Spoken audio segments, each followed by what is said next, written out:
Gandang araw, Kabalen. Nandito na naman po tayo sa Tess Hydroponics and Bongabilia Farm dito sa Barangay Gutad, Florida Blanca, Pampanga. Kasama po natin ang maganda may-ari, no po, si Ma'am Tess Quilope Borton.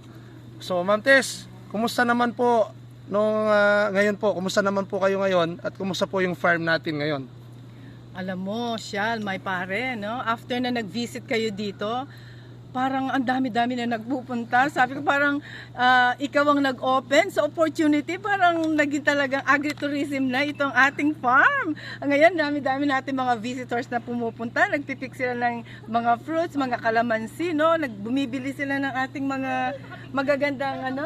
magagandang bougainvillea. Kaya yung mga TikTok fans, no, ng ating Conchal, please come and visit our Bougainvillea Garden and our hydroponics, no, dito sa Barangay Gutad. Salamat, maraming salamat sa ating counselor na patuloy na nagpo-promote, tumutulong sa mga maliliit na mga agripreneur. No, thank you so much.